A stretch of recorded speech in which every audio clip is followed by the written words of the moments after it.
ka aswang. Hindi ka talaga aswang. Wala kang lahing aswang. Pero kumain ka pa rin ng tao. Kinain mo yung mga anak mo. Hindi ko pinatay ang anak ko. Ba't ko gagawin yon? Laman at dugo ko ang batang yon. Nagkasakit siya. Nagkasakit siya ng malubha.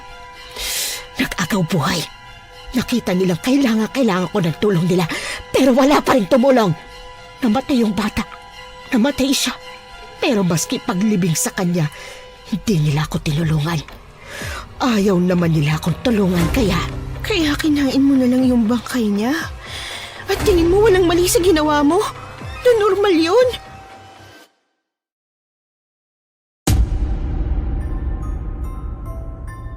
Lampas 1 linggo bago ang Pasko, madalas ay punong-puno na ng nangangaroling na mga bata ang bawat sulok ng kalsada sa iba't ibang lugar. Ang ingay ng mga tambourine, Christmas carols, at batang namamasko ang isa sa diwa ng espesyal na okasyong halos buwan din natin kung i-celebrate. Ang pinaka-highlight ng holiday na ito ay yung pamamasko. Kakilala mo man o hindi, madalas pwedeng-pwede mong pamaskuhan at hingan ng aginaldo. Pero paano kung malasing ka at matapat sa bahay na ang nakatira pala ay hindi pangkaraniwang tao? Umulit ka pa kaya sa pamamasko? Ganyan po ang tema ng ating kwento ngayon. Pero bago ang lahat, kung bago ka pa lang dito sa channel, please like, subscribe, and hit the notification bell para updated kayo sa bawat kwentong ilalabas. May bago tayong storya 3 hanggang 4 na beses sa 1 linggo. At ngayon, para sa tampok nating kwento.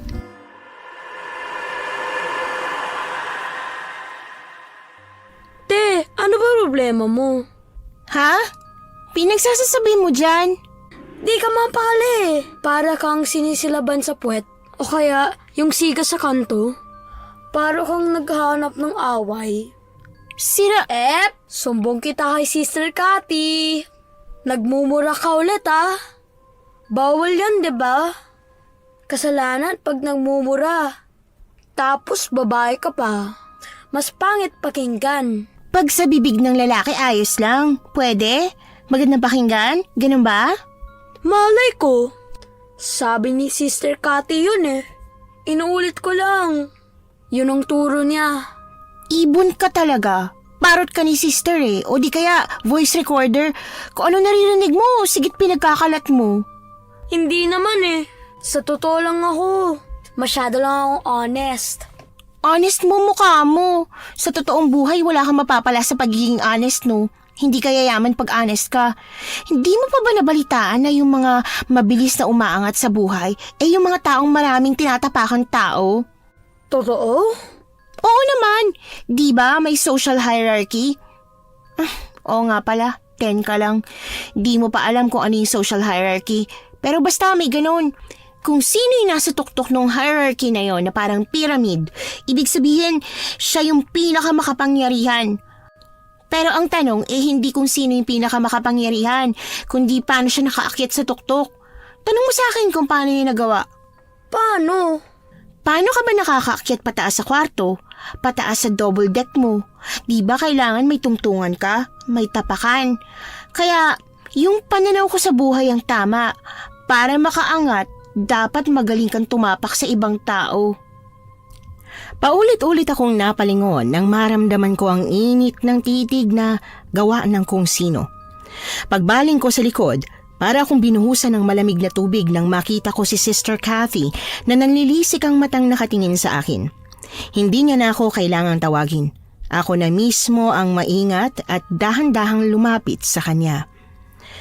Pagpasok sa kwarto, nilapag niya yung bilao at nilatagan niya yon ng rock salt. Sige na, hindi naman nabago sa'yo to, hindi ba? Alam mo na kung anong kailangan mong gawin. Gawin mo na. Kasalanan sa Diyos ang magmura pero magpaluhod ng musmo sa matigas at nanunugat na tipak ng asin, hindi. Sari, alam mo na hindi yung pagmumura mo ang dahilan kung ba't ka mapaparusahan. Sige na, Huwag ka nang sumagot-sagot ng hindi na madagdagan ng kasalanan mo. Pero sister, mali ito. Malakas ang kutob ko na hindi matutuwa si Lord pag pinilit mo akong gawin ng isang bagay na labag sa loob ko. Alam mo ba kung ano yung isang bagay na hindi kinakatuwa ni Lord? Magkaroon ng alagad na hindi pusong mamon? Hindi marunong umintindi at magpatawad? Mga batang pasaway. Sige na, Sari. Magkusa ka na. Huwag mong hintayin na malaman pa ni Mother ang kasalanan mo. Gusto mo ba na sa munggo ka na mapaluhod? Asin, munggo. Anong sunod po? Kamatis at sibuyas? Sabi ko nga po, lulod na ako. Sa daming beses na pinarusahan ako ng ganito, nagkaroon na ng kalyo ang tuhod ko. Hindi na ganun kasakit ang parusang to, di gaya nung una ko tong natikman na akala ko'y ikamamatay ko. Alam ni Sister Kathy na mamaniin ko lang ang pagluhod sa asin, kaya nung magkakalahating oras na at kita niya na hindi pa ako nagsisisi, pinadipanan niya ako. 5 minuto pa lang, talagang hirap na ako.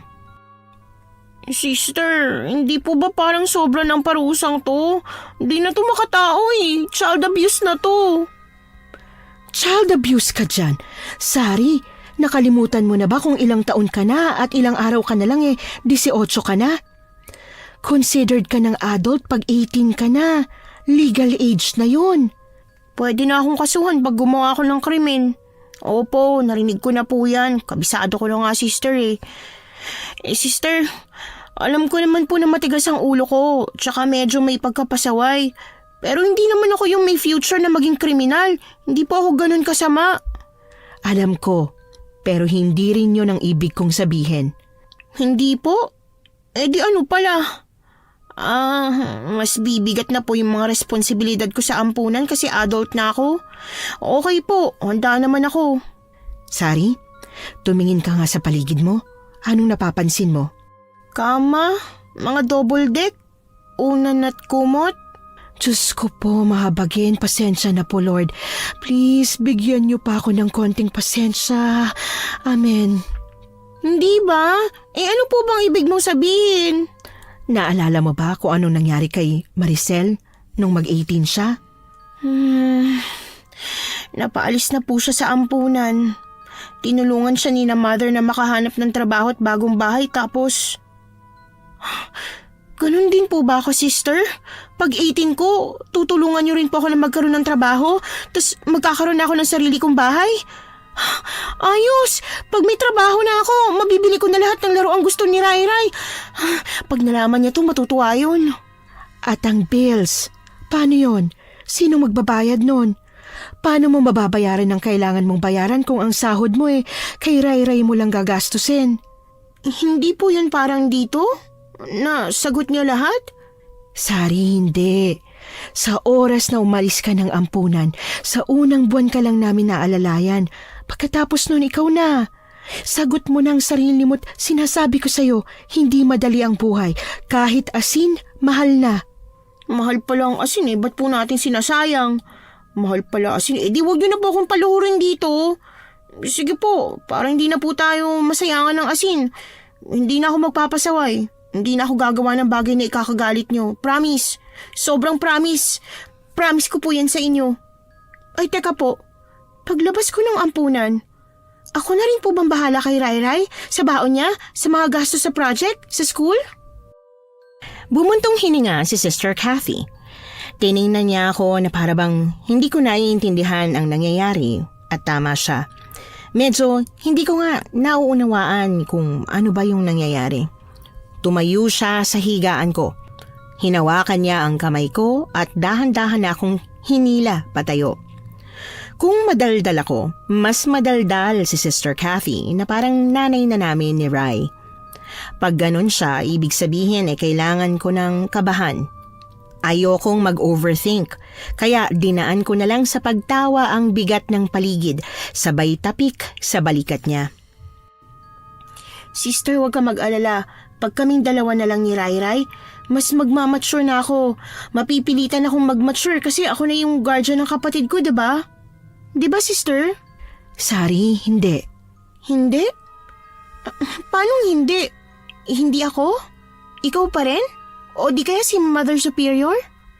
Pag alis mo rito, hindi mo pwedeng isama si Rayray. Hindi mo siya maisasama. Anong hindi? Bakit hindi? Kapatid ko po si Rayray. Ako pong pamilya niya, nag-iisa niyang pamilya. Sabay kaming pumasok dito, kaya dapat sabay din kami lalabas. Hindi yun ganun kadali, Sari. Hindi yun ganun kasimple. Unless may patunay ka na kayang-kaya mong ibigay kay Rayray ang magandang buhay, hindi mo siya makukuha. Sister, ayoko. Hindi ko iiwan ang kapatid ko dito.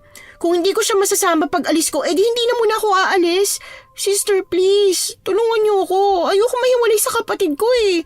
Magtatrabaho ako ng mabuti, pero baka naman pwedeng dito pa rin ako uuwi para magkasama pa rin kami ni Rayray. Kahit ilang buwan lang po. Hanggang makaipon lang ako. Pag may sapat na akong ipon na alis na kami, ako nang bahala sa kanya.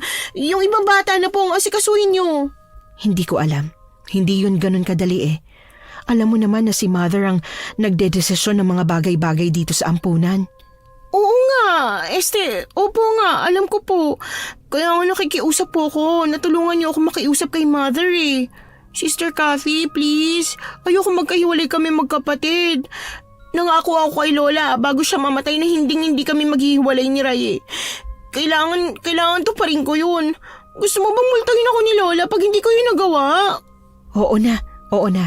Susubukan kong pakiusapan si Mother pero Sari, wala akong may papangako sa'yo ha. Pag hindi natin siya napapayag, huwag kang magalit sa akin.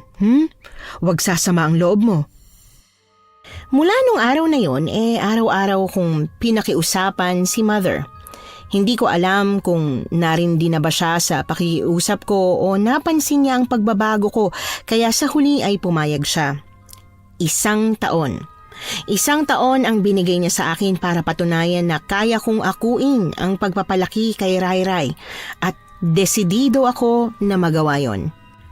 1 araw matapos ang 18th birthday ko, nag-apply na ako ng trabaho. Sa isang fast food chain ako natanggap. 6 na oras sa 1 araw ang duty ko. Pag may umabsent, nai-extend ako ng 1 o 2 oras. Nung una ay asang-asa ako na kaya sustentuhan ng trabaho ko ang magiging buhay naming magkapatid sa labas ng ampunan. Pero nung makuha ko ang una kong sahod, sinampal ako ng realidad. Kulang na kulang ang kita ko. Sa akin palang kulang na yon, lalo na kung 2 kami ni Rayray. Imbis na sabihin kina Sister Kathy ang totoo, humanap pa ako ng pangalawang trabaho at natanggap din naman ako sa bowling center kalaunan. Ate Sari! Naks, hinihintay mo ako? Talaga? Bakit? Alam mo na sahod ko, no? Tas may pasalubong ako sa inyo? Hindi ah. Lagi kitang hinihintay na makauwi ka. Kami ni Rayray. Talaga?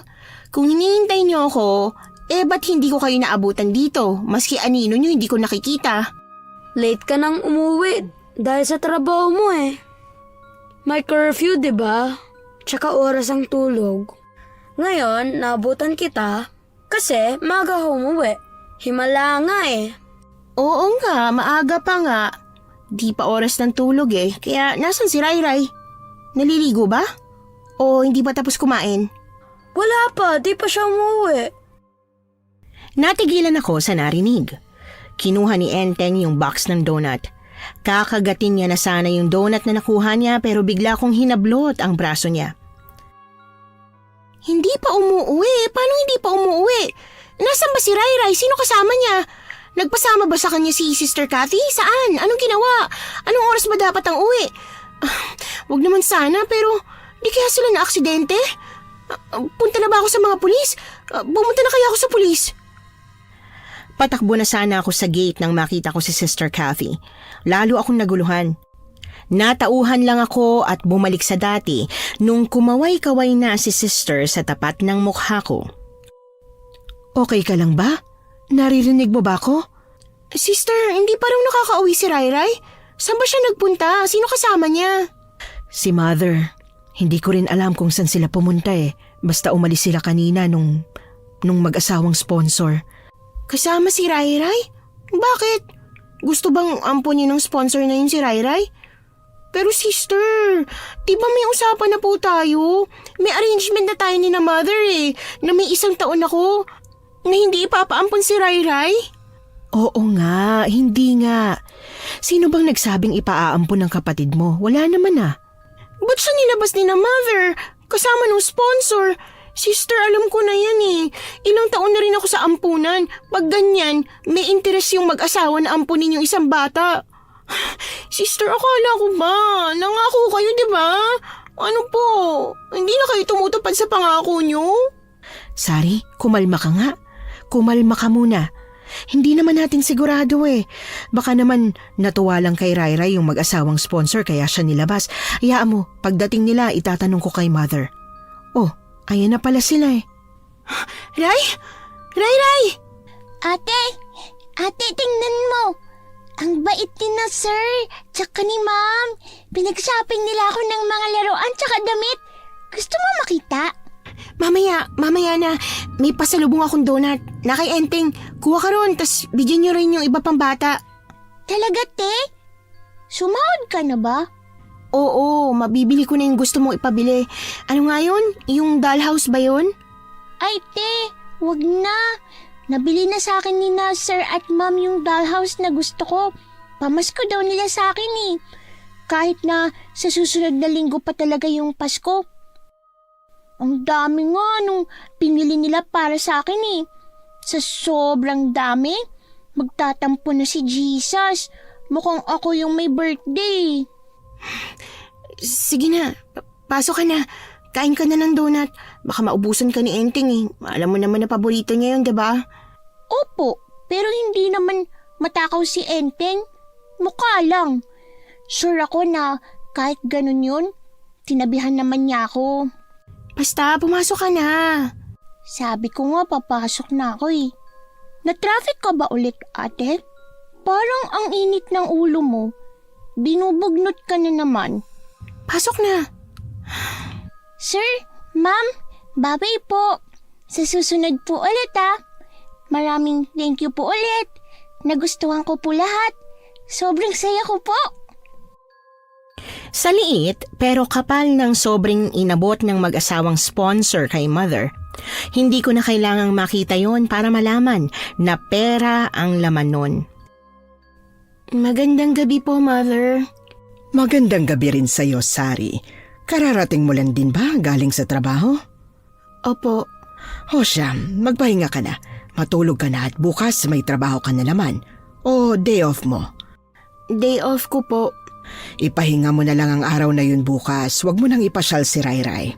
Yun nga po, gusto ko pong pag-usapan natin si Rai. Ano pong ibig sabihin nun? Ba't po nilabas si Rai nung mag-asawa? Ba't po siya binila ng mga gamit? Di ba po, mother, di ba may usapan na off-limit si Rai na kahit may gustong umampon sa kanya, hindi po siya ipapaampon? Huwag dito. Bakit wag? Saan po pala tayo dapat mag-usap? Ayoko, mother, dito na lang. Dito niyo linawin kung bakit. Sari!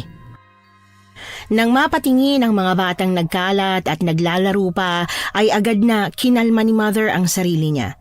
Hinaplos-haplos ni Sister Cathy ang likod ko. Paglakad ni mother papunta sa opisina niya, giniya na rin ako ni sister papunta ron. Sari, kalma ka lang ha, kalma. Huwag mong hayaan na yung init ng ulo mong manguna. Tandaan mo, mas nakatatanda pa rin sa'yo si mother at si mother yon.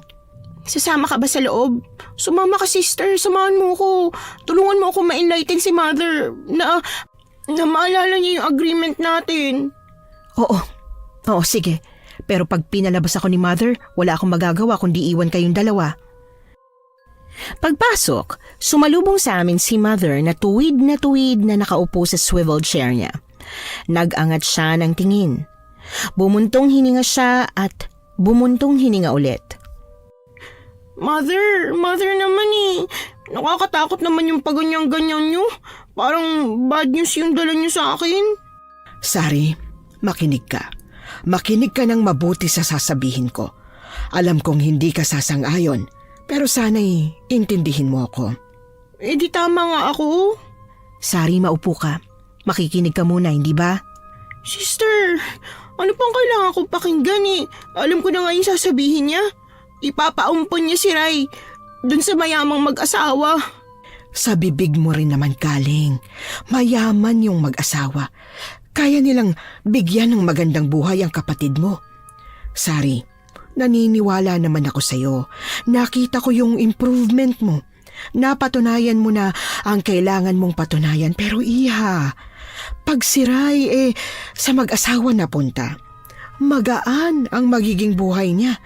Para siyang senyorita. Ayaw mo ba nun? Para sa kapatid mo?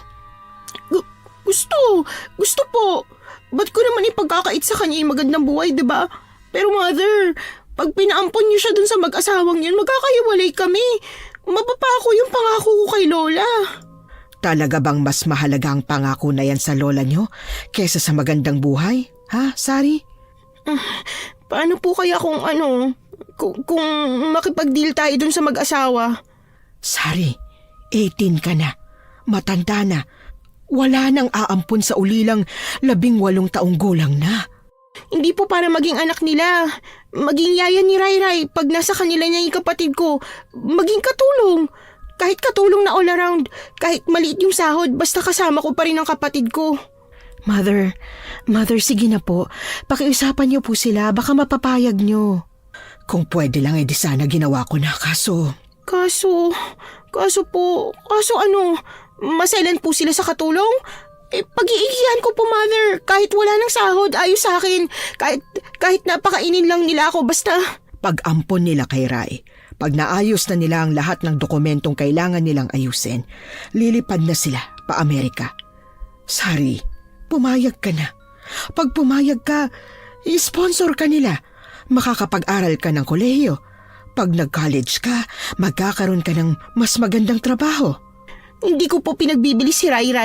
Hindi ko siya binibenta. Sino bang nagsabing binebenta mo siya? Sari, pag-isipan mo, pag pumayag ka, mas mataas ang tsansa na pareho kayong maging successful ni Rai. Pag ayos na ang lahat, sa future, pwede pa rin naman kayong magkita eh. Pamilya pa rin kayo. Kaya nga po, pamilya nga kami at ang pamilya hindi nag-iiwanan. Mother, ayoko. Ayoko po na isipin ni Rai na pinagpalit ko siya sa pera. Hindi ko po isusuko ang pagiging magkapatid namin. Sari! Naku, ang batang yun talaga, ang tigas-tigas ng ulo. Ako na po. Ako pong bahala. Susubukan ko pong kausapin at kumbinsihin si Sari, Mother. Mabait naman yun eh. Minsan kailangan lang dikdikin pero nakakaintindi naman po talaga ang batang yun. Good luck kung maipaintindi mo sa kanyang punto ko. Nagulat si Sister Kathy nang paglabas niya sa opisina ni Mother Superior ay nanlilisik ang matang nakaabang ako sa kanya. Ilang segundo rin siyang paulit-ulit na nag-breathing exercise bago siya nagmulat. Gusto mo ba akong magkasakit sa puso, ha? Kahit kailan ang hilig-hilig mong manggulat. Magkalinawan nga po tayo, sister. Kanino ka ba talaga kakampi? Sino ba talagang pinapanigan mo? Ako o si Mother? Narinig kita eh. Narinig ko yung sinabi mo na susubukan mo kung kumbinsihin na ipaampon ng kapatid ko. Ang tanda-tanda nyo na ni Mother. Dapat kayo yung mas nakakaintindi pero bakit parang ang hirap-hirap niyong intindihin yung sinasabi kong ayoko nga. Na hindi naman pusa si Rai para ipamigay. May pamilya siya. Ako, kaya ko siyang alagaan. Aalagaan ko siya. Kaya nga po ako nagsusumikap, diba? Pero Sari, alam mo naman na nung pumasok kayo rito matapos kayong ma-rescue sa kalsada si Mother nang may karapatang magdesisyon kung anong mangyayari sa'yo at kay Rai, di ba? Mas gugustuhin ko pang bumalik na lang kami magkapatid sa kalsada kaysa magkahiwalay kami. Pag nalaman to ni Rai, sigurado ako mas pipiliin niya rin yun. Sari, saglit. Teka, hindi pa tayo tapos mag-usap. Huwag mo akong talikuran. Hindi ko sigurado kung tulog na ba si Rai. Kahit gusto ko siyang kausapin para ipaalam ang mangyayari, pinili kong sa kwarto ko na muna magpunta para magpahangin at makapag-isip-isip. Pagbukas ng pinto ay tumalon si Rai sa kama para salubungin ako. Anong ginagawa mo rito? Malapit ng oras ng pagtulog ah. Di ba dapat nasa kwarto ka na? Meron pang 20 minutes naman bago yun eh. Gusto ko kasi na ipakita sa'yo yung bago kong mga gamit. Ate, saan ka ba galing? Kanina pa kita hinihintay eh. Teka, huwag mong sabihin na may kasalanan ka na naman? Tapos, na mother's office ka? Na mother's office ako, pero hindi ako yung may kasalanan. Sila, si mother ang na mother's office. Huh? Pwede ba yun? Ano bang nangyari? Paano nangyari yun? Hindi, wag na. Yung mga bagong gamit mo na lang pag-usapan natin. Ano-ano ba yan? Parang ang dami ah. Inubos mo yata ng pabili yung buong mall. Hoy ate, hindi ah. Hindi naman ako abuso eh. Coloring pencil lang talaga yung tinuro ko kina sir at ma'am. Tapos ewan, kung ano-ano na yung binili nila para sa akin. Mga dress, magagandang sandals, tsaka sapatos. May bagong bag din ako, tsaka mga laruan. Te, kung alam mo lang, ang saya pala na lahat ng tinitingnan mo, binibili para sa'yo.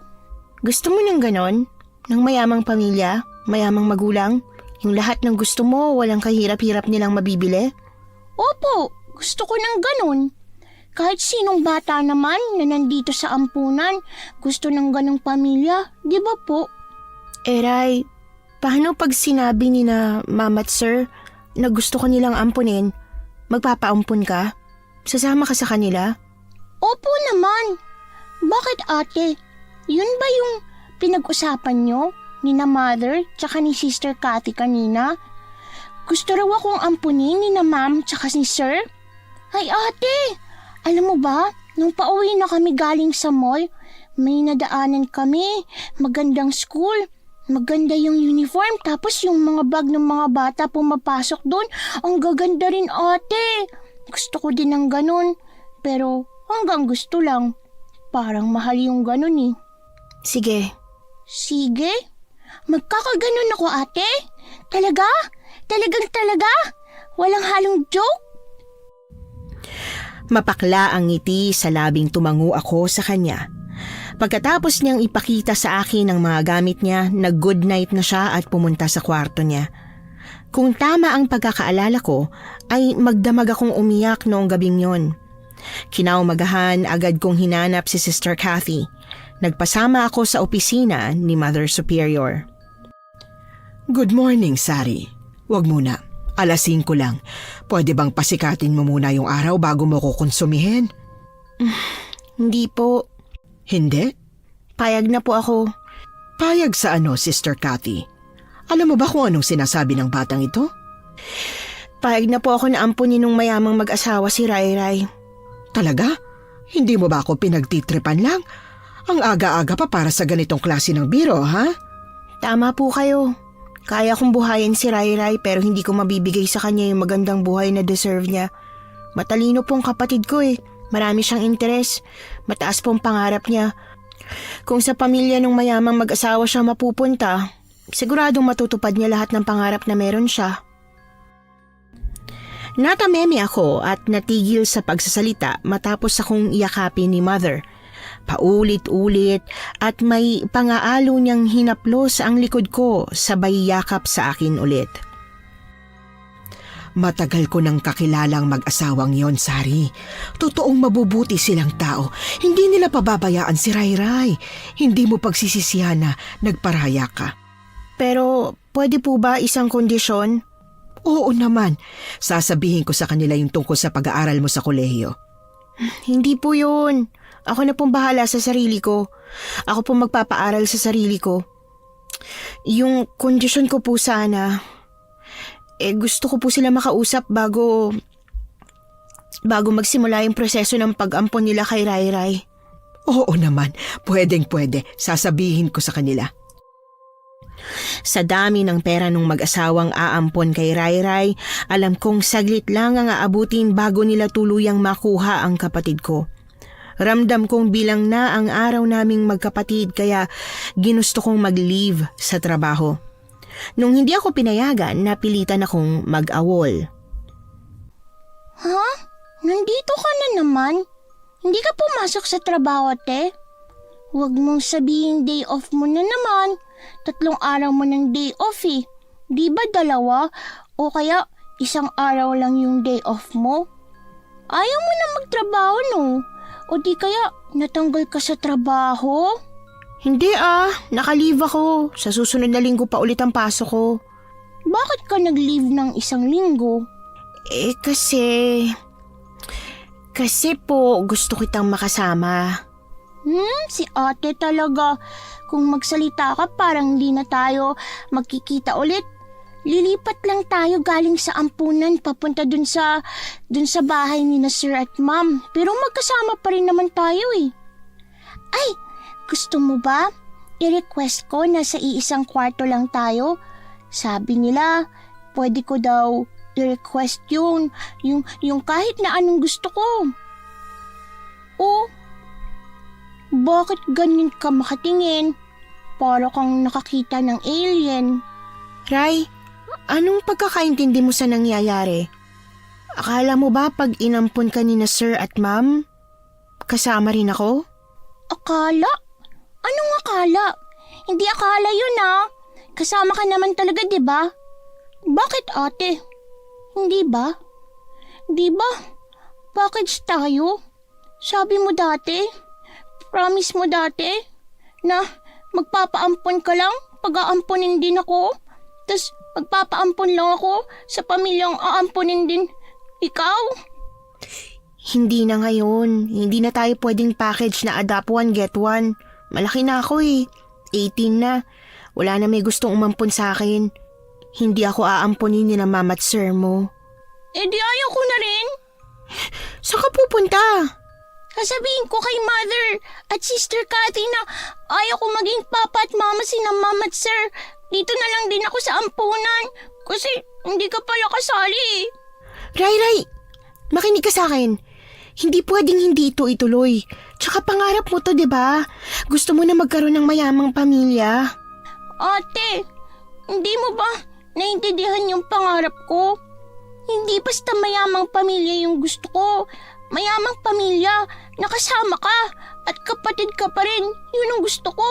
Yung tayong dalawa yung magiging anak, hindi yung ako lang. Kung ako lang yung gusto nila, ayoko na lang. Ate, sabihin mo kay na Sister Cathy na ayoko na. Mas gusto kong dito na lang sa ampunan kasama ka. Sinubukan kong pigilan si Ray pero dali-dali siyang kumawala sa akin. Nung maabutan ko siya ay nasa opisina na siya ni Mother Superior. May sinasabi pero walang makaintindi ng kahit na anong salitang lumalabas sa bibig niya. Mas nangingibabaw kasi ang pagpiyok at pagkabasag ng boses niya gawa ng labis na pag-iyak. Sari, anong ibig sabihin nito? Ano yung sinasabi ni Ray pagpasok dito na ayaw niya nang magpaampon, na mas gusto niyang dito na lang sa ampunan kasama ka? Anong ginawa mo? Anong sinabi mo sa bata? Akala ko ba nagkalinawan na tayo, ha? Opo nga, pumayag naman na talaga ako na ipaampon ng kapatid ko pero Mother, may misunderstanding pala.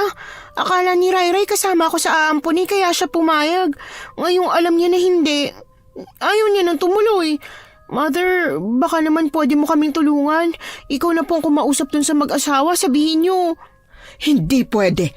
Ang laki ng donasyong tinanggap namin galing sa kanila. Paano pag bigla nilang binawi yon pag sinabi kong ayaw nang magpaampon ni Ray? Sari, nasa kalahati na ang nabawa sa pera na yon. Patapos na pati yung proseso. Ang totoo nga niyan gusto na nilang makuha si Ray ngayong araw. Ngayong araw? Mother, bakit parang wala naman kayo nabanggit sa akin na aamponin ng kapatid ko ngayong araw? Tsaka bakit ang bilis? Alam ko po na kaya nilang ma-expedite kung anumang legal procedure, pero parang ang bilis-bilis pa rin. Sari, nakausap mo na yung mag-asawa, hindi ba? Mabait sila, hindi ba? Kahit na misunderstanding kung misunderstanding ang nangyari, hindi ka pa rin pwedeng umatras. Pag hindi natin binigay si Ray, baka makasuhan tayo. Kaso? At ano naman po ikakaso nila sa atin? Mahalay, Pero mayaman nga sila, hindi ba? At yung ganong klaseng tao, parating nagagawa ng paraan para makuha nilang gusto nila. Mother? Sister Cathy, pwede ba? Huwag mo nang kampihan si Sari. Huwag mo nang dagdagan pang sakit ng ulo ko. Ay, hindi po yun. Sina Mr. at Mrs. Fuentes nandyan na po. Kararating lang. Gusto na raw po nilang sunduin si Rayray. Kukunin na raw po nila si Rayray. Kasama din nila yung abogado nila. Sari, saan ka pupunta? Sari, saglit! Sister, sundan mo. Sundan mo ang batang yun at baka mamaya kung ano pang gawin, takbuhin mo. Po, akala ko po ba, mahigpit mong bilin sa akin dati na yung mga madre hindi dapat tumatakbo? May emergency na nga, hindi ka pa rin tatakbo? Agad kong sinundan si Sister Cathy. Pero hindi niya ako napigilan na lapitan sina Mr. at Mrs. Fuentes. Lumuhod ako kina Mrs. Fuentes. Sinabi ko ang nangyari at nakiusap ako na kung pwede ay huwag nila kaming paghiwalayin na magkapatid. Imbis na pag-intindi ay disgusto ang pinakita ng mukha at mga mata nila. Sari, tulog ka pa? May masakit ba sa'yo? Masama ang pakiramdam mo? Akin na nga, patingin nga dali. Titingnan ko kung nilalagnat ka ba. Oh, wala naman. Okay ka naman. Normal lang init ng katawan mo. Alam ko na. Ulo? Yun bang masakit sa'yo? Teka, ikukuha kita ng gamot na pang migraine. Miss na miss ko na pong kapatid ko, sister. Hindi ba natin sila pwedeng pakiusapan? Kahit dalhin na lang nila si Rayray dito para bumisita. O di kaya ako na lang yung papuntahin nila sa kanila. Kahit yun na lang po. Iha, maski yun hindi nila kayang ibigay, hindi pa rin nila ako mapagbibigyan. Gusto naman. Siyempre naiintindihan naman ni na Mrs. Fuentes na namimiss nyo ni Rayray ang isa't isa. Payag naman talaga sila na dalaw-dalawin mo si Rayray sa alabang. Pero ano raw Ano raw? May kondisyon? Ano pong kondisyon? Gusto sana nila na masanay muna si Rayray sa presensya nila. Pag hindi na nagwawala at nagkukulong si Rayray, pagtanggap niya na sila ng bago niyang pamilya, papupuntahin ka rin nila doon. Paano kung mas mauna pang maayos yung mga dokumentong kailangan para mailipad nila si Rayray pa ibang bansa kaysa masanay yung kapatid ko na sila ng pamilya? Hindi ko na talaga makikita si Rayray noon. Ikaw naman, ang nega-nega mo na namang mag-isip. Baka naman hindi. Tesari! Enteng naman, ba't bigla-bigla ka nalang pumapasok? Nakalimutan mo na ba yung turo ko sa'yo na kailangan mo munang kumatok bago ka pumasok sa kwarto ng may kwarto? Sister, hindi ko naman po nakalimutan. Golden rule yan Kaso po, nagmamadali ako. Bakit? May nangyari ba? Tesari, si Rayray nasa phone. Hinahanap ka niya. Kung sanang makausap, bilisan mo raw. Ano? Enteng naman, dapat kanina mo pa sinabi. Mamaya wala na yun Pagdating ko sa sulok ng ampunan kung nasan yung telepono ay sobra na akong hinahapo gawa ng mabilis at biglaan kong pagtakbo. Sabik na sabik kong tinawag ang pangalan ni Rayray sa kabilang linya. Isang salita lang ang sinabi niya. Ate. Mahina ang pagkakasabi niya noon at parang takot na takot siya tapos nawala na. Binaba o pinababa na sa kanya yung tawag. Oh, tapos na? Nagkausap na kayong magkapatid? Anong sabi ni Rayray? Ba't ang bilis naman? Ay, bibisita siya? Bibisita sila rito? Surprise dapat yan, pero di makapagtiis yung kapatid mo, ano? Sister. Bakit? Ano ba naman yung tono mo, Sari? Kinakabahan ako. Ano?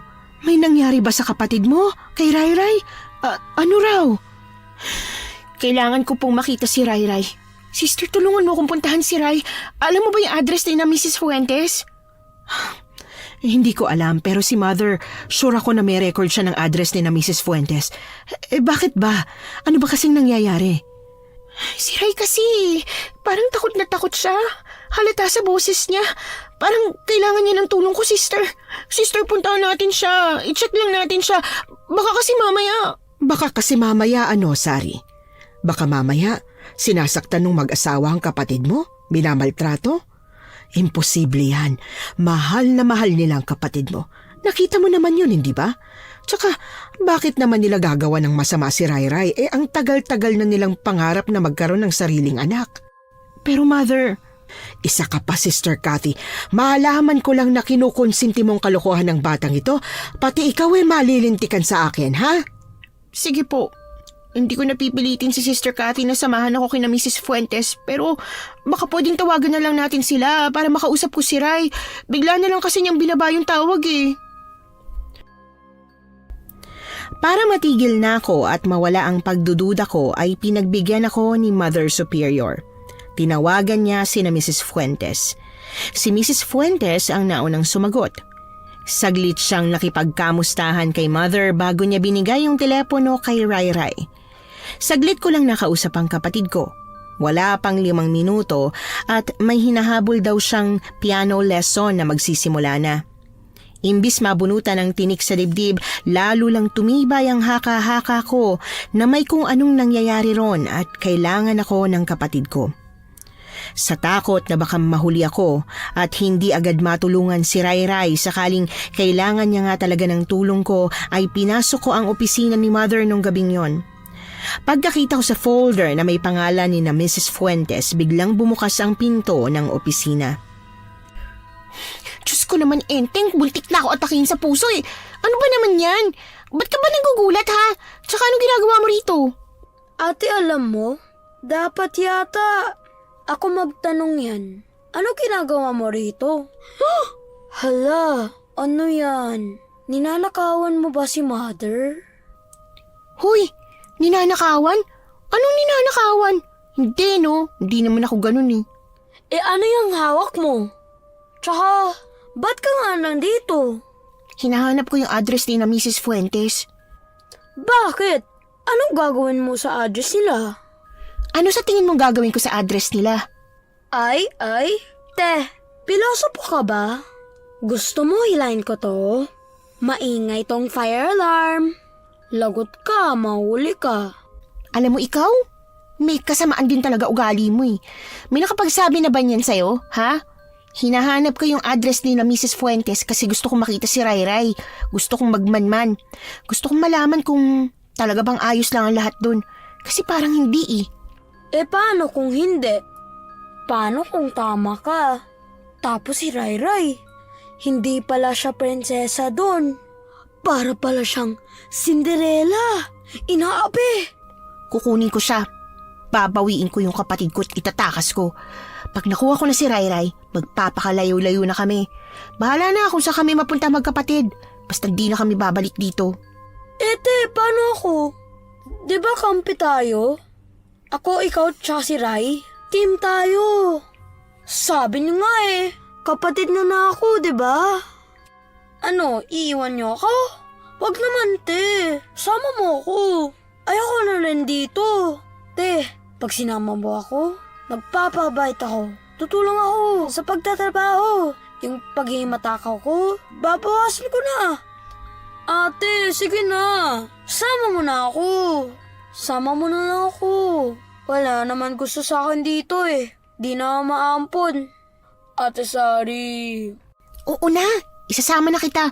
Basta wag kang magulo ha, at wag ka rin maingay. Mamaya marinig tayo, mahuli pa ako. Opo na. Hindi na nga. Sige na, te. Tingnan mo na. Yung address ni Mrs. Fuentes. Tapos punta na tayo kay Rayray. May pagkadakilang tsismoso rin kasi si Enteng, kaya pagsinghap ko ay dali-dali siyang sumilip sa folder. Nang hindi niya maintindihan kung anong dahilan nung naging reaksyon ko, ay sunod-sunod niya akong kinalabit. Bakit? Ano meron? Ano, walang address? O baka nandyan, pero sobrang layo? 3. 3? 3 yung ano? Yung address nila? Wow! Totoo palang mayaman sila. Hindi kaya kapatid sila ng may-ari ng buong Pilipinas? Hindi yun. Hindi address, kundi mga bata. May nauna na silang inampun dito. 2 bata. Si Rai Rai, pangatlo na siya. Pero sabi ni Mother Enteng, tara na. Sasama ka sa akin, di ba? Gusto mo sumama? Aalis na tayo. Kailangan na natin makatakas at si Rai Rai. Kailangan na natin siya mabawi sa mga huklubang yun. Oh, kala ko hindi ka magnanakaw kay Mother. Cash box niya yan ah. Bakit dalo mo? Kailangan natin ng perang panimula. Tsaka deserve niyang manakawan, no? May tinatago pala siyang ganitong kalokohan at kasinungalingan Siguro naman, mas mapapatawad ako ni Lord at mas maiintindihan niyang nagawa ko kaysa sa kasalanan at pinagagawa ni Mother, di ba? Ay, huwag ka na nga sumagot. Halika na. Ang mga gamit ko, natin, di ba tayo magdadala? Hindi na. Tsaka na natin problemahin ang mga yan. Ang importante sa ngayon ay makaalis muna tayo rito. Walang guard ang ampunan at nasa opisina lang din naman ni Mother yung susi, kaya walang kahirap-hirap kaming nakaalis. Paglabas, agad kaming pumara ng taxi. Lampas 10,000 ang nakuha ko sa cash box ni Mother, pero yung 3,000 ron binayad ko sa taxi. Kahit 2 oras ang layo ng bahay niya na Mrs. Fuentes, alam kong tinaga pa rin kami ng driver. Pero dahil ayokong magkasira-sira ang plano ko ngayong gabi, ay hindi na ako nakipagtalo at nagbayad na lang. Karmahin sana yung driver na yun. Ang mahal ng singil niya ah. Sa laki nun, parang Noche Buena nila. Pati pamasko niya, sa mga inaanak niya. Parang sinagot na natin yan ah. Te, yan na ba yun? Yung bahay nung umampon kay Rai Rai? Ang laki! Parang supermarket sa laki. Pag dyan tinira, lahat ng bata sa ampunan, siguradong marami pang space. Pwede tayo tumambling-tumbling lahat. Ay, paano pala natin malalaman kung nasan si Rai Rai? Ang daming bintana. Saan siya ng kwarto niya? Te, mag-aakyat bahay ba tayo?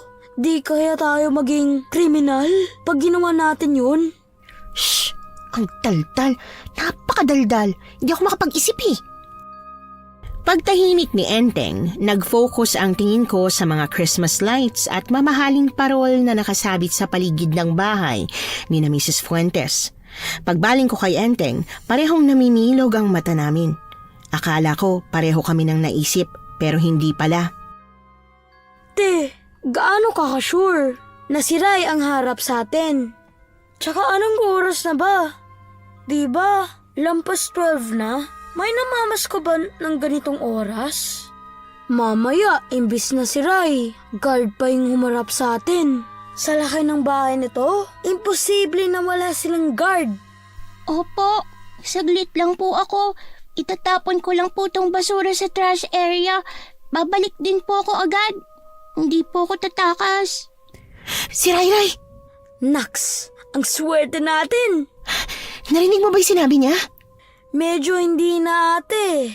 Ano kasi, nagugutom na talaga ako. At dahil sa gutom ko, di na ako makafocus.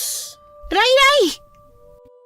Bit-bit ang itim na trash bag na halos singlaki niya ay kinusot-kusot ni Rai Rai ang mata niya gamit ang isa niyang kamay. Nang mapagtanto niyang totoong nasa harap niya kami at hindi gawa-gawa ng isip niya, ay dali-dali niya kaming tinakbo ni Enteng. Ate, nahanap niyo ako. Paano niyo ako nahanap? Akala ko hindi na tayo magkikita Akala ko... Ano nangyari? Ba't ganyan itsura mo? Oo nga, ba't mukha kang si Princess Sarah? Inapay ka ba ni Miss Minchin? Tsaka ni Lavinia? Katulong ka ba? Di ka prinsesa? Ate, ilayo niyo na ako dito. Ayoko na. Tara na. Alerto akong napatingin sa gate ng malaking bahay matapos kong marinig ang boses ng babaeng sigurado akong hindi si Mrs. Fuentes. Ayan, dyan, sa truck. Dyan sa truck na yan sa loob. Dyan tayo magtago. Hindi na ako nagtanong. Binuksan ko na yung likod ng truck na hindi pa naman nakakandado't pumwesto kami sa likod ng naglalakihang box para hindi kami makita sakaling i-check din ni na Mrs. Fuentes ang truck kung saan kami nagtago sakaling mapagtanto nilang natakasan sila ni Rayray. Sorry, gutom lang. Okay lang yan. Huwag kang mag-alala. Pag nakalabas na tayo rito, kakain tayo na masarap. Magse-celebrate tayo. Talaga ate, promise yan ha. Anong masarap ba? Ay, pwede mag-request? Gusto ko sana pritong liempo yung sa akin. Tapos sausawan ko, sukang manghang. Sarap! Oo. Pag nakaalis na tayo sa subdivision na to, pag malayo na tayo, hahanap tayo ng kainan na merong liempo na gusto mo. Ikaw ba, Ray? Anong gusto mo kainin? Ayos na ako sa kahit na ano, te. Ang importante sa akin, magkasama na tayo. Ikaw naman, sabihin mo na kasi. Anong gusto mo? Para naman, di ako mukhang matakaw. Sinangag, kanin, tuyo, tapos itlog na maalat. Yun gusto ko. Teka lang, Ray. Nagtatapon ka ng basura kanina, di ba? Bakit? Ba't ikaw ang gumagawa nun? Hindi ka naman katulong dun, di ba? Ano ba talaga nangyari? Ate, hindi naman nila ako inampon para maging anak eh. Inampon nila ako para i-check kung magiging kamatch ko yung totoong anak nila. Kamatch? Kamatch saan? Bone marrow? Basta, yung ganun. Hindi ko rin naiintindihan kung ano yun. Pero pag nag-match daw ako sa totoo nilang anak, dodonate ko raw yung bone marrow ko sa totoong anak nila para daw hindi mamatay yun. Nanginginig na napakapit sa akin si Rayray matapos naming marinig ang galit na sina Mrs. Fuentes. Alam na nilang nawawala si Rayray. Pinapahanap nila ang kapatid ko sa buong subdivision. Ayaw naming isugal na marinig kami ng mga naghahanap sa loob ng truck, kaya tahimik at pikit mata kaming tatlo na nagdasal na sana matapos na ang lahat ng ito. Pare-parehas kaming walang tulog, kaya pagkaraan ng ilang minutong sapilitan at walang imikang pagkakapikit ay tuluyan na nga kaming dinapuan ng antok. Ray, Ate Sari! Ray, ate! Ha? Bakit? Yung truck! Binubuksan yung truck! Huli na ba tayo? Babawiin nila si Ray? Hindi. Nagising ako kanina, umaandar na tong truck eh. Ilang beses na akong nagising, tas kayo ni ate tulog. Ilang oras na tayo dito. Wala na tayo sa subdivision, nakalayo na tayo. Pagbukas ng truck, dali-dali ko silang hinila papunta sa likod ko. Hindi sina Mrs. Fuentes ang bumungad sa amin, kundi yung driver at pahinante ng truck. Sinita nila kami. Nagalit sila at nagtanong kung ano raw ang ginagawa namin sa loob. Nung nakumpirma nilang walang nawawala at wala kaming ninakaw, hinayaan na nila kaming umalis. Ano sabi? Nasaan daw tayo? Rizal? Rizal Park? Parang hindi to yung Rizal na alam ko. Nasaan si Jose Rizal? Wala naman. Tapos yung mga flag, wala rin. Tsaka anong nangyari? Ilang buwan lang tayo di nakapunta rito. Biglang naging liblib na tapos... Rizal na probinsya, Teng. Hindi Rizal Park. Kaya pala mukhang probinsya. Kasi, probinsya pala talaga to. Ate, nagugutom na ako.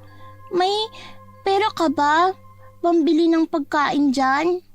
Ate, di lang siya. Ako rin. Ayan, te. Karinderya yan, diba? Tara, dyan na lang. Kahit wala na yung mga gusto namin kainin ni Enteng, okay lang. Makakain lang tayo. Di ba, Teng? Sinigang na buto-buto at maanghang na laing ang in-order namin sa karinderya ng matanda. Habang kumakain at nagpapadagdag ng kanin at ulam, napansin ko na panay ang tingin sa amin ng tindera at hindi na ako nakatiis.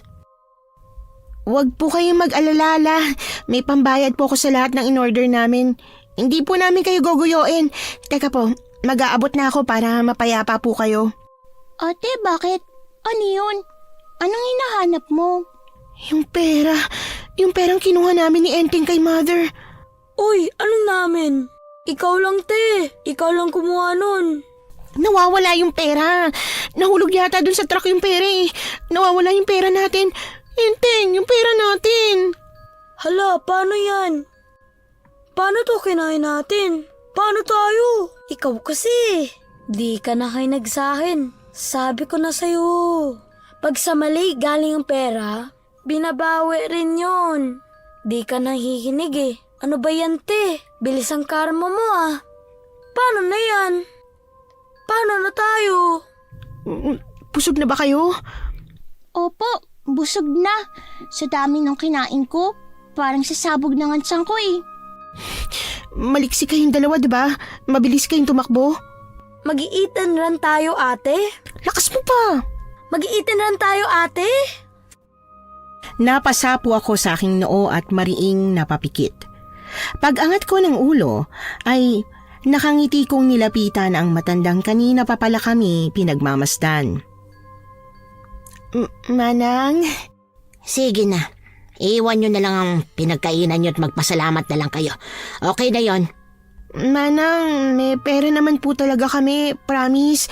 May pera talaga ako pambayad. Kung meron, nasaan? Nahulog po kasi dun sa may sinakyan namin eh. Nahulog? Di ganun pa rin yon. Wala ka pa rin pambayad. Hindi ko naman po alam na nawala yung pera. Nahulog ko po. Akala ko po talaga meron. Promise, hindi po tumodus. Hindi kami nagmamodus. Oo na, naniniwala na ako. Uso pa po ba yung pinaghuhugas ng plato pag walang maipambayad sa mga kinain? Pwede bang yun na lang po yung gawin ko? Magdi-dishwasher na lang po ako sa inyo ngayong araw. Magaling po ako maghugas. Malinis. Sisiguraduhin ko po na maski isang sebo, wala kang makikita. Hindi na nga sabi. Ako na, kaya ko na. Sigurado po kayo ah. Hindi na umimik yung matanda. Sa takot na biglang magbago ang isip niya at pilitin pa akong magbayad, dali-dali ko nang pinatayo si Rayray at Enteng. Hindi ka na pinagbayad, te? Ang bait naman niya. Oo, hindi na. Buti na lang talaga. Bakit kaya? Dahil ba matanda na siya? At kailangan niya ng maraming good deeds para makapunta sa langit? Hoy, baka naman hindi. Baka mas mapagbigay lang siya at mas matulungin. Kasi nga magpapasko. Ay, ate, paano tayo? Kung pare-parehas tayong walang pera, saan tayo pupulutin? Sa kalsada ulit? Sa kalsada tayo magpapasko? Alam ko na! Ang galing ko! Ang talino ko talaga! Kalokohan na naman yan, no? Anong kalokohan na naman yung nasa isip mo, ha, Enteng? Kalokohan ka dyan. Di pakinggan mo yung idea ko Ikaw rin, Ate Sari. Pakinggan mo ako, di ba? Ilang araw na lang, Pasko na. Oo, tapos? Di ba lahat ng tao, madaming pera pag malapit na yung Pasko?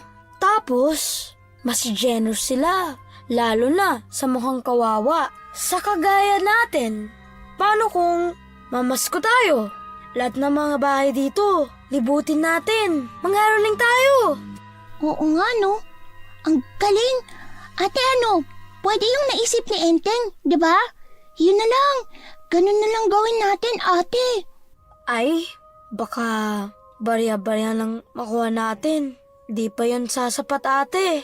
Tingin mo, magkano kaya yung kailangan natin? Magkano yung gold natin may ipon bago matapos yung Pasko? Kahit magkano pa yan, wag nang mag-goal-goal. Basta pag-igihan na lang natin. Sana makapamasko tayo sa mayaman, no? May mayaman kaya dito? Yung magbibigay sa atin ng $1 million? Malamang wala. Pero libre lang mangarap eh. Kaya mangarap na tayo, baka meron. Hindi kagandahan ng boses naming tatlo, pero hindi rin naman ganun kasama. Para may dagdag aliw sa mga taong pamamaskuhan namin at pagkakarolingan, gumawa kami ng tamborin na gawa sa pinitpit na tansan ng soft drinks. Pagkagat ng gabi ay isa-isa na naming pinuntahan lahat ng bahay na nakita naming pwedeng pamaskuhan. Maraming nagbigay ng pamasko at meron din namang humindi. Nung masakit na ang mga lalamunan namin at parang mawawalan na kami ng boses, nagdesisyon kami ni Rayray na tumigil na at magpahinga na muna. Astig! Bakit? Bakit? Tapos ka na ba magbilang? Nakamagkano tayo? 200? Higher! 500? OA naman sa hayan. Baba mo naman ng konti. Ang dami-dami kasing arte. Pahula-hula pa. Di no lang sabihin ko magkano talaga. Kayo ng ate mo, magkapatid nga kayo. High blood kayo parehas eh. 318. Yun ang nakuha natin sa caroling. Pag-abot sa akin ni Enteng ng pera, agad ko yung hinati. Binigyan ko sila ng tig 100, pero agad nila yung binalik sa akin. Ayaw nyo? Hindi ah. Gusto po namin. Sino po ayaw ng pera? Pero sa'yo na lang po. Ikaw na humawak te. Pero, wag mo na wawala ah. Pag nawala mo pa ulit, baka umiyak na ako. Sakto pagyakap ko sa kanila, narinig ko ang pagkalam ng sikmura nila. Sa dami ng bahay na nilibot namin, yung karinderya ng matandang kinaina namin nung tanghali ang nag-iisang karinderyang napansin ko. Kahit parang ayoko nang bumalik doon gawa ng pagkapahiya kanina, ay wala akong mapagpipilian kundi ang hilahin ulit sila Rayray sa karinderya ni Manang Noela. Wala, patawad. Hindi ako nagdiriwang ng Pasko eh. Hindi nagdidiwang ng Pasko? Pero may parol? Rayray, Ano yon? kakain po kami. Hindi po kami mamamasko sa inyo kundi kakain. May natira pa po ba dun sa mga panindan ninyo? Kahit konting kanin at sabaw lang po. Kahit pang kanila na lang para dito po sa dalawang bata. Huwag po kayo mag-alala. Sure na may pambayad na ako ngayon. Sinipat ni Manang Noela yung baryang dali-dali kong binunot sa bulsa ko. Pagkatapos niya yung makita, lumakad na siya sa may pinto at binalikan na lang kami ng tingin nung matanto niyang hindi kami sumunod. Nasa loob na yung tira sa tinda ko ngayong araw. Kung gusto nyo kumain, sumunod kayo. Kung ayaw nyo naman pumasok sa bahay ng di nyo kakilala, di bahala kayo. Walang pagdadalawang isip na sumunod si Enteng kay Manang Noela. Sa kalagitnaan ng pag-aalangan ko ay hinawakan ni Rayray ang kamay ko at hinila na rin ako papasok sa bahay ng matandang estranghera. Maupo at maghintay muna kayo riyan. Iinitin ko lang yung pagkain. Iinitin niyo pa po? Oh, kahit wag na po, hindi na po kailangan. Ayos lang sa amin kumain ng malamig na pagkain eh. Tsaka masarap po yung luto niyo. Kahit hindi na po yun mainit, sigurado masarap pa rin. Hindi ko ugaling magpakain ng pagkain di mainit. Tulungan ko na po kayo. Ay hindi lang, diyan ka na lang. Diyan na lang kayo. Isang may kakapalang itim na kurtina ang nakaharang sa pinto papunta sa kusina ni Manang Noela. Pagpasok niya ron, wala na kaming narinig na kahit na ano pa. Pagkaraan ng halos 10 minutong paghihintay, nanlalamig ang palad na hinawakan ni Rayray ang braso ko. Di, tara na. Ha? Akala ko ba nagugutom kayo ni Enteng? Natatakot ako dun kay Manang Noela. Parang ang sungit niya. Para siyang si Mother Superior na merong allergy sa mga tao na hindi perfect. Oo nga te, kahit ako, parang natatakot na ako sa kanya eh. Tara na, dahan-dahan na lang tayo. Labas na tayo. Tas pag nasa gate na, saka tayo tumakbo. Layo na tayo rito. Sakto, pagtayo naming tatlo ay lumabas na si Manang Noela galing kusina. Bit-bit niya yung umuusok na kaldero na pinaglagyan niya ng sinigang na buto-buto kanina. Kung hindi pa binulong ni Rayray na walang gamit na pot holder si Manang Noela, kahit na ang init-init ng kaldero ay hindi ko pa mapapansin na merong maling nangyayari. Oh, bakit ganyan kayo makatingin? Parang may nakita kayong di dapat makita. Yung kamay niyo po. Ayos lang po ba yung kamay ninyo? Ha? Ba't di magiging okay yung kamay ko? Humawak po kayo sa mainit na kaldero eh. Wala ito. Punong-puno na ng kalyo ang kamay at mga daliri ko eh. Kung saglit ko lang hahawakan ng mga ganito, hindi na ako napapaso. Hindi ko rin kasi makita yung mga basahan ko. Hindi ko alam kung saan ko na naman ba inailagay. Ay, sige na. Halina kayo. Kaya na. Tahimik kaming nagkatingi ng tatlo. Gawa ng hiya pagkat nag-effort si Manang Nuela na ipaghanda kami ng makakain, ay napilitan kaming umupo sa hapag niyang saktong 4 na tao lang ang kasya. Kain lang na kain. Manang, wag niyo pong sinasabihan ng ganyan si Enteng. Baka ubusin niya talaga tong kanin at ulam. Ayos lang, walang problema. Pagtapos nito at gutom pa rin ang mga bata. Kung gutom pa kayo, pwede ako magluto. Teka, dadagdagan ko yung nasa mangkok. Pagbukas niya ng kaldero, napatingin ako ron. Ba't nangungunot na naman ang noo mo dyan? May nalasahan ka bang kakaiba? O hindi mo gusto yung timpla ng luto ko? Hindi po, hindi yun. Nagtataka lang ako. Nung kumain kasi kami kanina, parang ganyan din karami yung sinigang sa kaldero eh. Tapos ilang oras na rin nung umalis kami, 'di ba? Bakit po hindi nabawasan? Wala po bang bumili? Hindi ba trip ng mga taga rito yung luto ninyo? Yung mga taga rito masisipag din kasi magluto ng pagkain nila. Madalas kong customer yung mga gaya nyo. Gaya po namin, mga batang yagit. Batang yagit? Hindi. Mga dayo at bagong salta ang ibig ko sabihin. Paano nyo po nalaman na dayo kami at bagong salta? Di ba nga, sabi mo kanina nahulog mo yung pera sa truck na sinakyan nyo? Tapos ayan, ganyan pa rin yung suot na damit ninyo. Kung may bahay kayong tutuluyan dito o may kamag-anak, dapat nakapagpalit na kayo. Mas presko at mas lalong hindi kayo nagpupunta sa akin para makiusap na makikain lalo na't ano po? Suot ang kakaibang kurba sa labi ay paulit-ulit niyang hinalo yung kanin niya sa sabaw ng sinigang. Nang mapansin ni Manang Nuela na nakatingin pa rin ako sa kanya, sinalubong niya ang mga mata ko. Talaga bang gusto mong malaman ang kwento ko? Hindi mo ko huhusgahan pag sinabi ko sa iyong dahilan kung bakit iwas na iwas sa akin yung mga taga rito? Opo, hindi po. Sino ba ako para manghusga? Hindi naman ako Diyos at mas lalong hindi ako perpekto. Mamaya na. Mamaya na lang pagtulog na yung dalawang bata. Ayoko marinig nila yung kwento ko at baka matakot sila sa akin. Matakot sa'yo? May dahilan po ba para matakot kami sa'yo? Ano po ba yun? Yung kwento na yun? Aswang ka ba? Enteng, anong klaseng tanong ba yung tinatanong mo? Bakit? Mali ba yun? Bawal ko ba siyang tanungin nun? Pero, diba, pag matanda na mag-isa na, may puting buhok, tapos iniiwasan ng tao, ang laging dahilan kaya sila iniiwasan kasi aswang sila?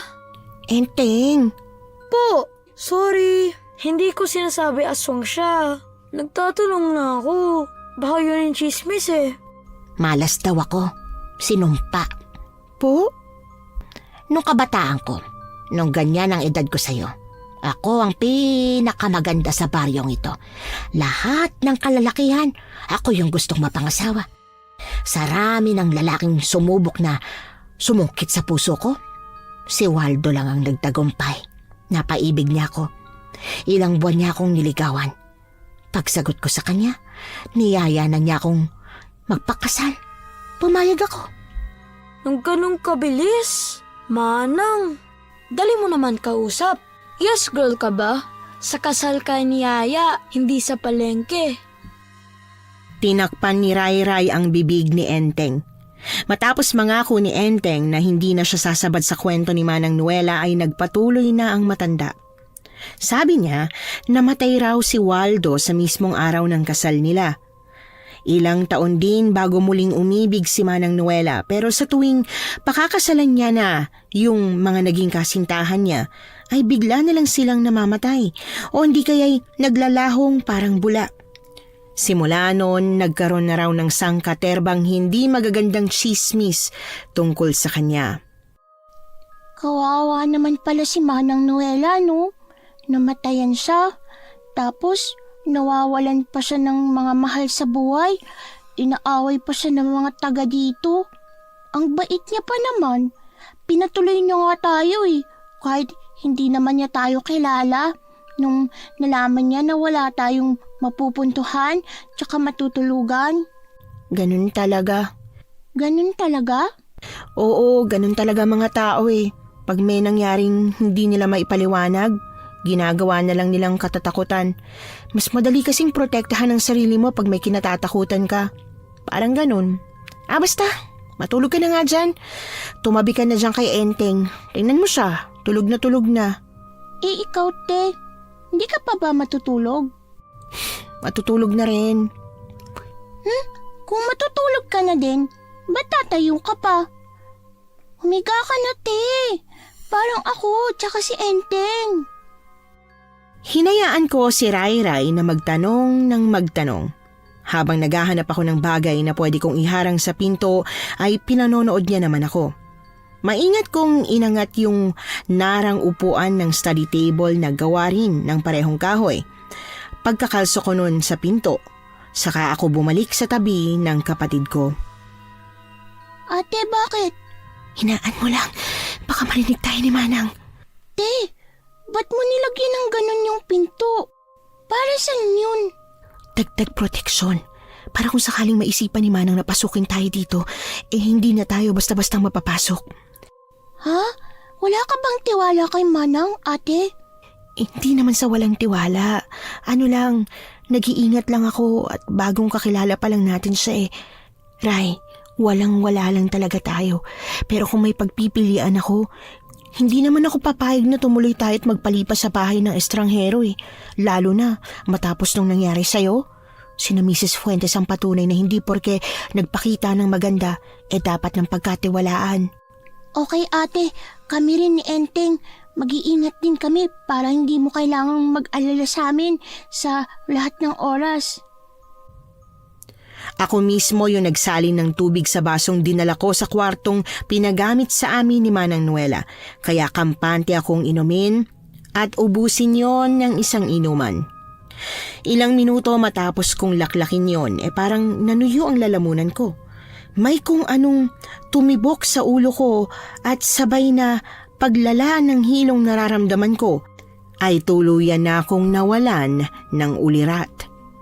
Pagmulat ng mata ko, yung nipang bubong ng bahay ang sumalubong sa akin. Paghawak ko sa ulo kong kumikirot ay unti-unti ko nang naalala ang lahat. Bumalikwas ako ng bangon nang hindi ko makapasiray-ray sa tabi ko. Pagtingin ko sa kabilang dako ng kama kung saan mas unang nakatulog si Enteng, hindi ko rin siya nakita. Ray? Enteng? Nasaan na ba kayo? Saan kayo pumunta? Ray? Dali-dali akong lumabas ng kwarto at kakatok na sana sa kwarto ni Manang Nuela nang sumagi sa isip kong malaki ang tsansang siya ang nasa likod ng pagkawala ng dalawang bata. Pabalang kong binuksan yung kwarto niya. Natigilan ako't lalo pang napuno ng takot nang makita ko ang dalawang naglalakihang freezer sa loob. Nakahawak sa dibdib at pilit nilalabanan ng takot na nilakad ko yung freezer. Pagbukas ko sa takip, bumaliktad at parang may kumayod sa sikmura ko nang makita ko ang chop-chop at iba't ibang parte ng katawan ng tao sa loob. Gusto ko mang bigilang sumuka para hindi ako makagawa ng ingay na pwedeng gumambala kay Manang Nuela. Hindi ko magawa. Kahit parang nailabas ko na ang lahat ng nakain ko at hinang-hina na ako at wala nang maisuka, ay patuloy pa rin ng lalamig ang sikmura ko. Natigil lang yon nang marinig ko ang papalapit na yabag ng pamilyar na presensya. Tubig, Iha? Gusto mo ba? Kailangan mo ba? Eto.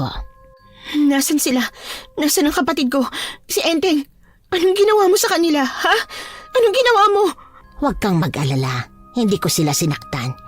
Kung madali kang kausap at makikipagtulungan sa akin, kung ibibigay mo ang gusto ko, hindi nyo kailangang matulad sa mga stock sa freezer ko. Stocks? Stocks sa freezer mo? Mga tao yun, oh. Mga taong pinatay mo, mga taong niluluto mo at binibentang ulam sa karinderya mong nilalangaw. Sabi ko na nga ba may mali sa'yo na may dahilan kung bakit ka pinangingilagan ng lahat ng mga taga rito.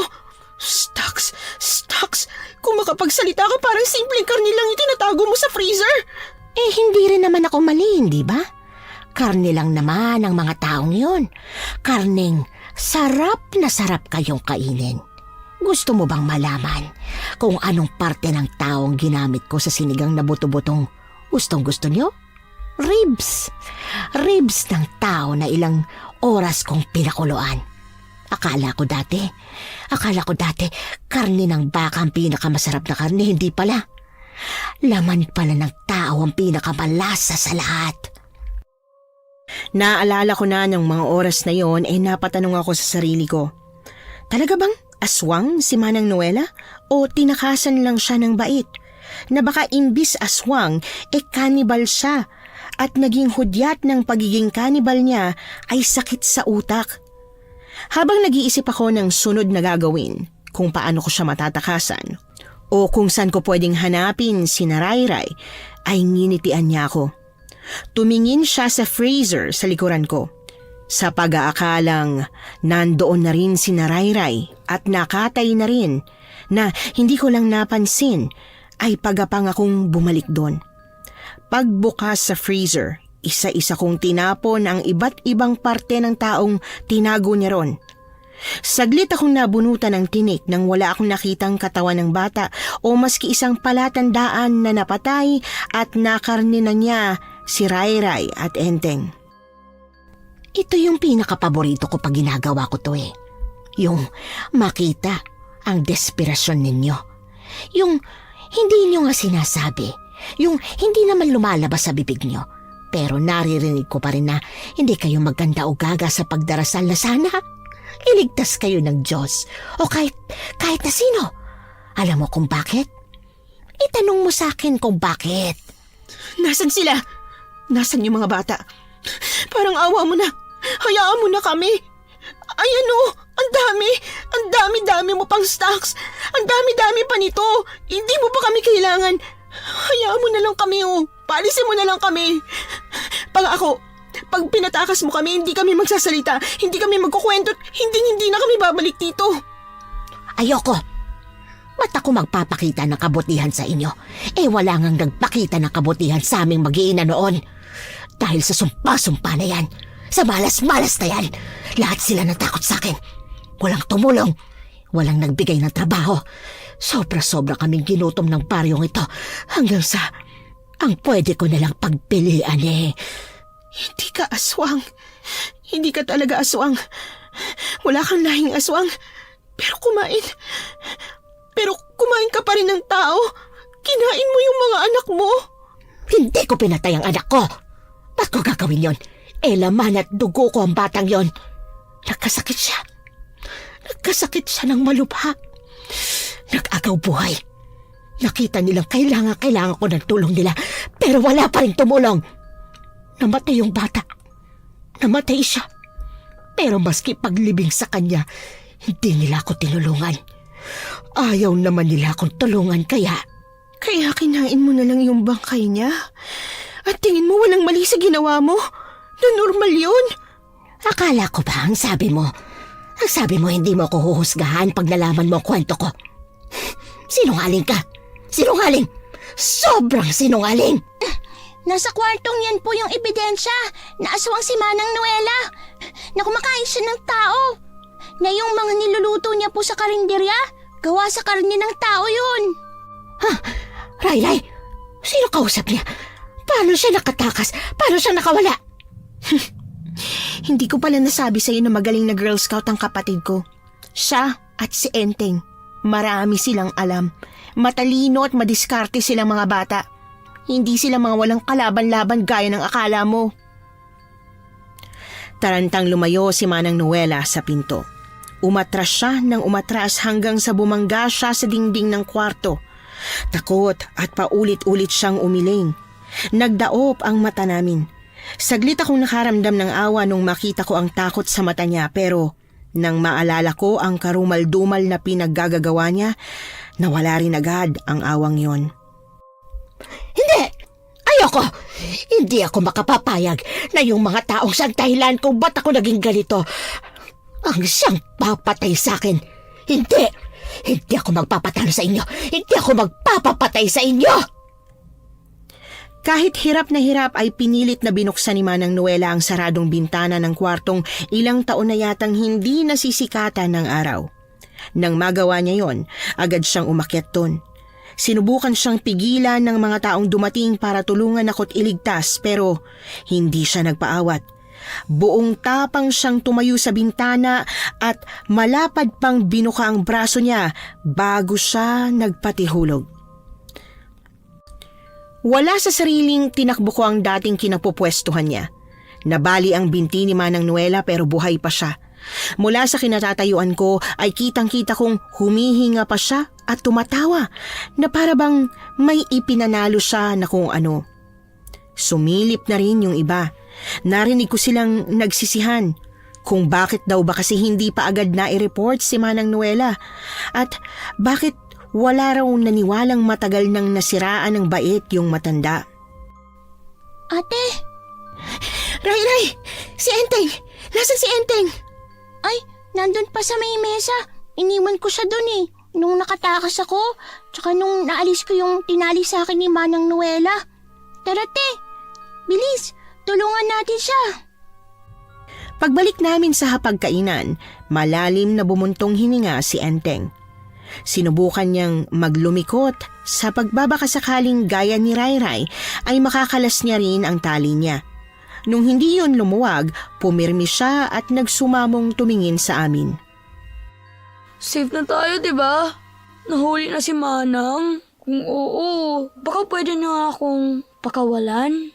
Ang hirap kaya dito. Sukat ng katawan ko Gasgas na yung balat ko. Di na ako flawless. Oo na, nagtampo ka na naman agad. Eh di ba nga, ikaw yung may sabi na unahin kong humingi ng tulong kaysa pakawalan ka? Nang mapansin kong nahihirapan si Rayray na pakawalan si Enteng, lumakad ako sa kusina para kumuha ng gunting o kutsilyong pwede kong gamitin pangkalas sa lubid. Napatakip ako sa tenga at agad na napaatras nang sumalubong sa akin ang nakakasulasok na lansa na hindi ko alam kung paanong hindi napansin ng mga kapitbahay ni Manang Noela. Te, bakit? Huwag mong sabihin na may nangyari na namang kababalagan. Anong meron? Patingin nga. Hindi! Wag na! Diyan ka na! Diyan na kayo! Wag na! Wag niyo nang tingnan at baka habulin pa kayo ng mga makikita niyo hanggang sa panaginip. Ano bang meron dun? Malay ko. Narinig mo nang pinagbabawalan akong umusyoso, di ba? Pagbalik ko sa hapagkainan, napakawalan na si Enteng sa tulong ng isang matandang lalaki. Agad ko silang niyakap. Si Enteng ang naunang kumalas. Tinalikuran niya kami ni Rayray. Bago ko matanong kung anong ginagawa niya, nagsimula na siyang sumuka. Teng, ayos ka lang? May masakit ba sa'yo? Gusto mo daling kita sa ospital? Tulong! Tulungan niyo kami! Dalhin niyo po kami sa ospital! Ate, hindi! Anong ospital? Okay lang ako. Walang masakit sa akin. Sinadya ko to. Sumuka ako kasi nakakadiri Kumain tayo ng karne ng tao. Ray, ikaw din. Ate Sari, ikaw din. Sumuka ka rin. Isuka na yung sinigang. Tapos na ako. Kanina ko pa nasuka lahat ng kinain ko. We, ang daya. Ako na lang pala hindi pa sumusuka. Teka nga, papasukain ko rin sarili ko. Sa kapitbahay ni Manang Noela na ako nang hingi ng tubig para kina Rayray at Enteng. Bago ko yun ibigay sa kanila ay tinikman ko muna yon at nung wala akong nalasahang kakaiba ay saka ko lang yun tuluyang inabot sa kanila. Ano, okay na ba kayo? Parang di pa rin Parang nasa dila ko pa yung lasa. Nasa isip ko pa rin. Andito pa rin yung kumain tayo ng tao. Ate, magiging aswang ba tayo? Kasi nakakain tayo ng tao? Hindi, tingin ko naman hindi. Te, sigurado ka ba? Kung magiging aswang tayo, dahil kumain tayo ng tao, pwede bang manananggal ako? Parang astig eh. Makakagala ako kahit saan. Kasi may pakpak ako. Puro ka kalokohan eh. Tsaka, hindi ka pwedeng maging manananggal. Babae lang yung ganun, di ba? Tapos, burara ka pa. Tsaka, makakalimutin. Mamaya, maiwan mo yung lower body mo sa kung saan. Tapos, hindi mo na maalala. Hindi mo na mahanap bago sumikat yung araw. Pag nangyari yun, edi, dead ka na. Tama na nga ang aswang-aswang na yan. Ayoko na makarinig ng kahit na ano tungkol sa aswang ha. Sakto sa pagtahimik ni na Enteng at Rayray, dumating ang police mobile.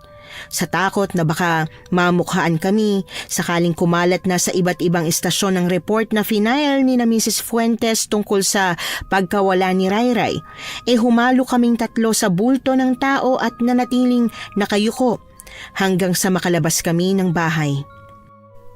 Ate, paano na tayo ngayon? Saan na tayo pupunta? Wala pa rin tayong pera, di ba? Sino nagsabi sa yung wala? Meron? San galing? Saan nakuha? Nagnakaw ko na naman? Kanino te? Sino? Sino pa? Di si Manang Noela. Isipin na lang natin nakabayaran niya to sa ginawa niya sa ating kanina. Magkano nakuha mo? Hindi ko pa alam. Basta punong-puno ng pera tong sling bag na to. Makakaupa na tayo ng bahay. O di kaya maliit na kwarto. Tapos magtatayo tayo ng tindahan o pwesto sa palengke. Yun ang bubuhay sa atin. 50,000 po ang kabuuang halagang nakulimbat ko kay Manang Noela, Miss Anne.